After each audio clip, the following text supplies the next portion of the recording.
Please subscribe my channel and like my videos.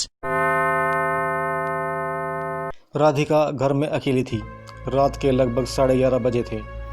बाहर तेज बारिश हो रही थी और आज अमावस की अंधेरी रात भी थी।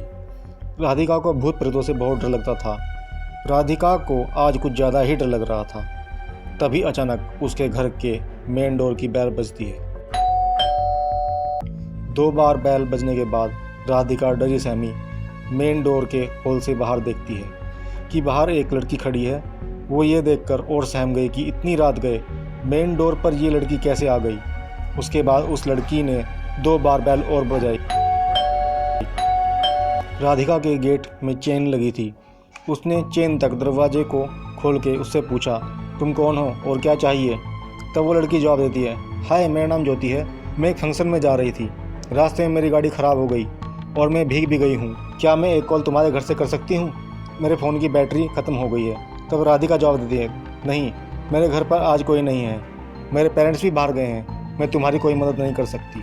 तब वो लड़की फिर से बोलती है, मैं भी एक लड़की हूँ। मेरी गाड़ी भी ख़राब हो गई है।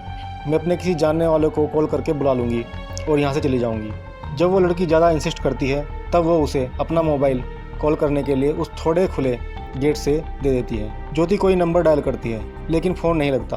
वो 3-4 बार ट्राई करती है लेकिन फ़ोन नहीं लगता। तब वो लड़की राधिका को फ़ोन वापस दे देती है और उससे घर रात को रुकने के लिए रिक्वेस्ट करती है। राधिका उसे फिर से मना कर देती है और उससे बोलती है कि तुम अपनी कार में रात बिता सकती हो और दरवाजे को बंद कर देती है। उसके लगभग 5 मिनट बाद बेल फिर से बजती है। राधिका फिर से आई होल से देखती है कि वो लड़की फिर से मेन गेट पर खड़ी है और उससे दोबारा पूछती है कि अब क्या हुआ? तब वो लड़की जवाब देती है, मेरी गाड़ी के डोर लॉक हो गए हैं और चाबी अंदर ही है। अब मुझे ठंड भी लग रही है। प्लीज़ मुझे घर के अंदर ले लो। मैं कोई क्रिमिनल या भूत तो नहीं हूँ जो मैं तुम्हारा कुछ बिगाड़ूंगी। प्लीज़ लेट मी इन। जब वो लड़की राधिका से ज़्यादा रिक्वेस्ट करती है तो उसे अंदर आने देती है। राधिका उस लड़की को अलमीरा में से दूसरे कपड़े चेंज करने को देती है और उसके लिए कॉफ़ी लेके भी आती है। तब वो लड़की राधिका से बोलती है कि वह बहुत थक गई है, उसे आराम करना है। राधिका उसे गेस्ट रूम दिखाती है बट वो लड़की राधिका से उसका रूम दिखाने को बोलती है। जब राधिका उसे अपना रूम दिखाती है तो उसे उसका रूम बहुत पसंद आ जाता है और वो उससे बोलती है कि आज रात मैं तुम्हारे रूम में ही सोऊंगी, तुम गेस्ट रूम में सो जाना। इस बात पर राधिका को बहुत गुस्सा आ जाता है और उससे बोलती है कि पहले तुम मेरे घर में आ गई और तुम्हें मेरा रूम भी चाहिए। लेकिन ज़्यादा जिद करने पर राधिका उसे अपना रूम दे देती है और फिर राधिका ड्राइंग रूम में जाकर टीवी देखने लगती है और इधर वो लड़की राधिका के रूम में सो जाती है। राधिका अकेले ड्राइंग रूम में टीवी देख रही थी। तभी अचानक उसे अपने रूम के आसपास किसी के आने की आहट सुनाई देती है। राधिका थोड़ी घबरा जाती है और इधर उधर देखती है मगर उसे कुछ दिखाई नहीं देता। उसके थोड़ी देर बाद उसे कोई उसके नाम से पुकारता है कि राधिका। राधिका और घबरा जाती है और उसे एक उड़ता हुआ साया दिखाई देने लगता है जो उसी की तरफ आने लगता है। वो डर से चिल्लाने लगती है। तभी उसे ऐसा लगता है कि जैसे एक हाथ टीवी से बाहर निकल रहा हो और उसकी तरफ बढ़ रहा हो। राधिका घबराहट से और जोर से चिल्लाने लगती है। तभी वो लड़की उसकी चीख को सुनकर वहाँ आ जाती है और उसे समझाती है कि वहाँ ऐसा कुछ नहीं है।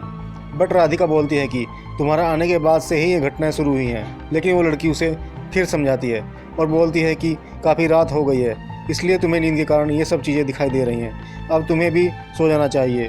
तब राधिका भी रूम में जाकर सो जाती है। राधिका के सोने कुछ देर बाद ही उसे ऐसा लगता है कि उसे फिर से कोई आवाज़ दे रहा हो। राधिका हड़बड़ाहट के साथ जाग जाती है। उसके रूम में पूरा अंधेरा था।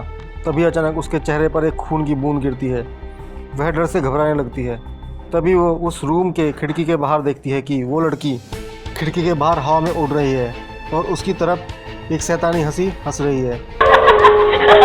राधिका डर के कारण तेजी से चिल्लाने लगती है और उस रूम से बाहर निकल जाती है। उसकी चिल्लाने की आवाज़ सुनकर वो लड़की भी बाहर आ जाती है। राधिका उसे देखकर और घबरा जाती है और घर की सीढ़ियों से भागती हुई ऊपर जाने लगती है और वो लड़की उसे समझाने के लिए उसके पीछे भागने लगती है। राधिका उसे कहती है कि मुझसे दूर रहो, लेकिन वो लड़की फिर भी उसके पीछे ऊपर जाने लगती है। वे दोनों छत के टेरेस पर पहुंच जाते हैं। राधिका उसे देखकर पीछे हटने लगती है और एक दुर्घटना हो जाती है। उस घर के बाहर खड़े एक आदमी के पास आकर एक लड़की गिरती है और उस लड़की का शरीर फट जाता है। वो गिरने वाली लड़की ज्योति थी। जब ज्योति ने ऊपर उस टेरेस पर देखा तो राधिका एक शैतानी हंसी हंस रही थी और हवा में लहरा रही थी, और थोड़ी देर बाद उसकी मौत हो जाती है। उसके बाद वहाँ 2 आदमी और आ जाते हैं। तब वो आदमी बोलता है कि ये घर पिछले 7 सालों से बंद है और यहाँ 7 साल पहले राधिका नाम की लड़की का खून हो गया। तब से अब तक यहाँ 3 लड़कियों की मौत हो चुकी है। पता नहीं इस खंडरनुमा घर में ये लड़कियाँ क्यों आ जाती हैं। दरअसल राधिका एक खुद प्रेत आत्मा थी जो लड़कियों का खून कर रही थी। तो मैं हूँ योगेश और ये थी आज की एक अजीब घटना।